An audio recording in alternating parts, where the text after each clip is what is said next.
Welcome to Grow Your Guru. My name is Susie Kamen. What made us different was I know my product. I know what I'm offering, and that is more than just a place to learn technique, but a place where I can give you that same safety in dance.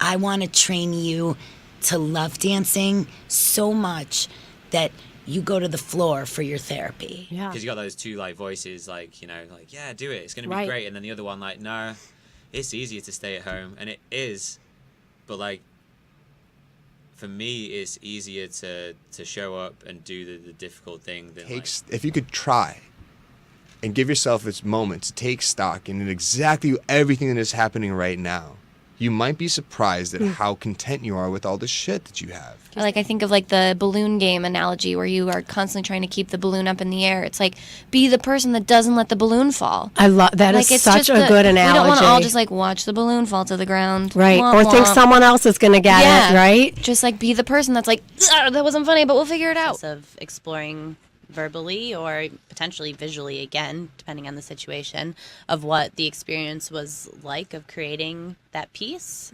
If there's anything interesting or surprising that went on with it, and allow someone to look at what they made and gain some insight from that One experience. of the concepts that's so important, I think, is actually true across life, but for small children without question. Behavior is need-driven. Behavior is need-driven. What do you see with adults, and what kind of recommendations? What do you see the benefits of testing for people that maybe never were? Right. Well, number one, it does give you insight about yourself, just like he was saying.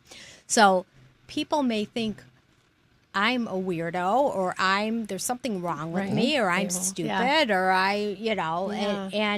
I'm crazy, or whatever it is. And once they find out what their diagnosis is, it's a relief. It only takes 4 or 5 doses. And when you are prescribed 30 pills, it's very easy for this to happen. So you don't have to have a family history of addiction. So about 70% of the people in crisis, their crisis can be resolved, or they can be treated on the crisis line. The text in the chat included.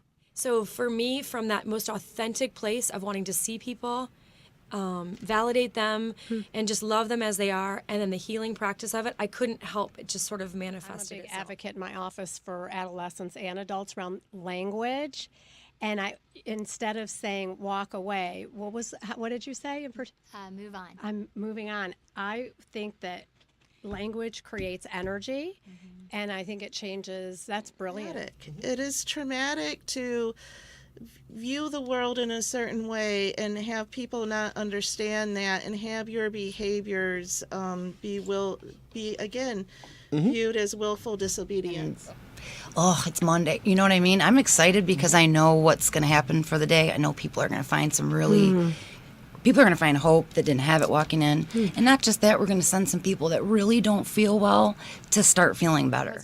It's an opportunity for me to work with people and catch them in a time of their crisis, which is also an ability for an opening for change and insight and growth. It's unusual because most of the stories that I hear when kids come out to their parents, immediately they're like, call me Jack, use he, him pronouns. And that's my experience in my office. It is truly an honor to see you in this role. I've been telling people for a lifetime that you are my unpaid therapist. You are the person I call for anything. So the world is so lucky to be able to download your thoughts and your feelings. And I feel so grateful for you every day. So thank you. Thank you.